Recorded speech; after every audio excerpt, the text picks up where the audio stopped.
शुभारंभ झालेला आहे।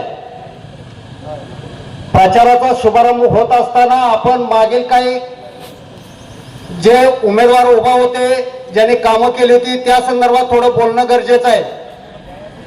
गेल्या अनेक वर्षापासून या भागाचं नेतृत्व माननीय जे.के. बापूच्या नेतृत्वाखाली या गटामध्ये जिल्हा परिषद असो, तालुका पंचायत असो, उमेदवार जो दिला जात होता तो उमेदवार दुदंडी गावाने किंवा त्या परिसरातील सर्व मतदार बंधू भगिनींनी निवडून आणण्यासाठी अतिशय मोठा प्रयत्न केलेला आहे, निवडून आणलेला आहे। बाळासाहेब कदम यांच्या माध्यमातून आपल्या विभागामध्ये अनेक कामं झालेले आहेत। रस्त्याची कामं असतील, पाण्याची कामं असतील, तसेच आपले आराध्य दैवत डॉक्टर पतंगरावजी कदम साहेब यांच्या माध्यमातून सुद्धा आपल्या जिल्हा परिषद गटामधील सर्व भागाचा विकास झालेला आहे।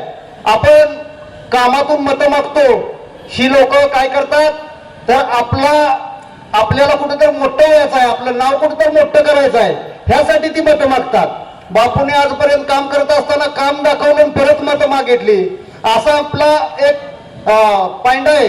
परंतु विरोधक आपली बाजू मांडत असताना वेगळ्या पद्धतीने मांडतात की यांचं काय आहे, तर आमचं काय आहे, तर बाळासाहेबांनी किंवा कदम साहेबांनी या भागचा विकास जो केलेला आहे तो विकास समोर आहे, आपण विकास दाखवा, मतं मागा, अशी आपली आम्ही या ठिकाणी मागणी करतो।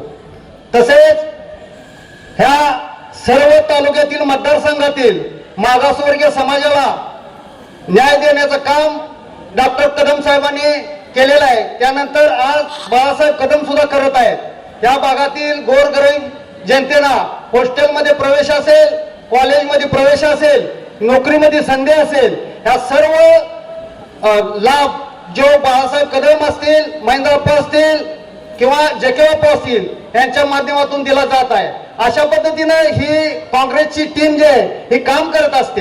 आपण या ठिकाणी ज्यासाठी उपस्थित राहिला त्या थोडक्यात मी आपल्याला सांगतो, जिल्हा परिषद गटातील वर्षा जाधव, तालुका पंचायतचे जगन्नाथ मोठे, तसेच रामनगर तालुका पंचायतचे प्रशांत नलवडे, कुंडल जिल्हा परिषद गटाचे ऋषिकेश लाड व तालुका पंचायतच्या सौ पाटील यांच्या हात या चिन्हासमोरच्या बटन दाबून यांना भरघोस मताने विजय करा, एवढीच या ठिकाणी विनंती करतो। थांबतो। जय हिंद, जय भारत।